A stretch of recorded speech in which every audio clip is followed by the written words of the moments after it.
I'm Andrea from Worldwide News, and today is December 18, 2019. Today, 75 years ago, in 1944, the Supreme Court ruled in Korematsu v. United States that Japanese internment was unconstitutional and had to be put to an end.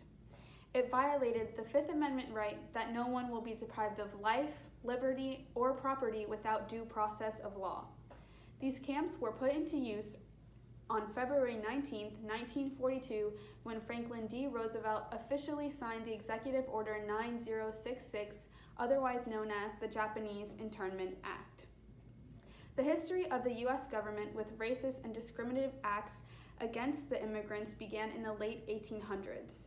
The bombing of Pearl Harbor on the morning of December 7, 1941, furthered this, and the U.S. government decided to act against the Japanese citizens. They suspected that there were spies among them leaking private information and putting the U.S. in danger.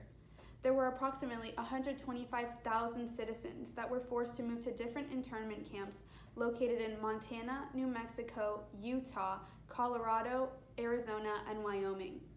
By ruling this action unconstitutional, the U.S. learned that this was not the correct way to treat their citizens. In fact, in 1988, President Reagan signed the Civil Liberties Act to compensate more than 100,000 people of Japanese descent from those who were in the internment camps during World War II. To each victim, they paid $20,000 as a formal apology. Globally, this brought attention to the U.S. for its discrimination against the Japanese, but didn't have much of an effect. Gladly, today we have overcome these difficulties and views. We now have a special segment dedicated to this day from our old news anchor, Stiles Higgins from 1984. He is interviewing John Huang, a former Japanese citizen that was taken to the camps.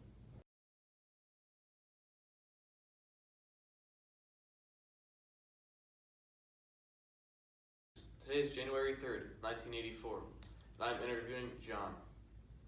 So John, for what reasons do you think you were taken to Japanese internment camps? Well, after the Pearl Harbor bombing, the government believed there were spies who were transmitting information back to Japan, living among us. So, with the anti-Japanese organization support, they finally decided to put us into the camps. So, basically, we were put into prison just because of our ancestry. Very interesting. So, what was going on in your life before you were taken to the internment camp? And which camp were you taken to? So I was only high school student before I was taken to the camps, and my family got notification that we got 24 hours to pack everything we need. Then we had to go to the camps, so we sold everything we have, including our houses, stores. Then we just went to the California for the internment camps. So, how were you treated during your time at the camp? Well, when we were there, two families would share a room, but at least we're not separated. We had school every weekday. Some Japanese citizens would even join the military to prove their loyalty. But we were still viewed as just one step up of prisoners.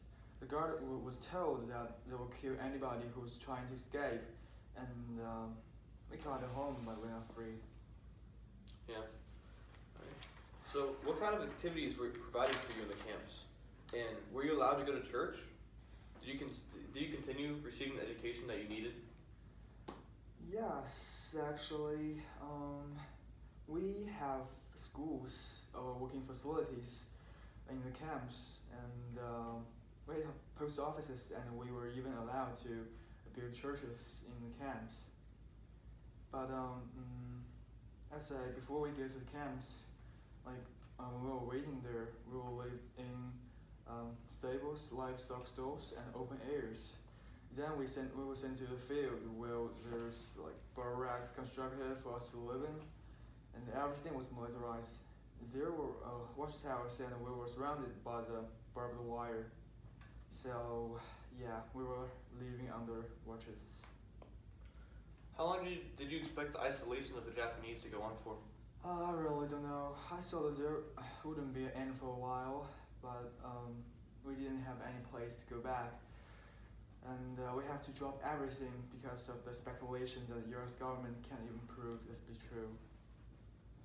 Yeah. What activities did you perform daily?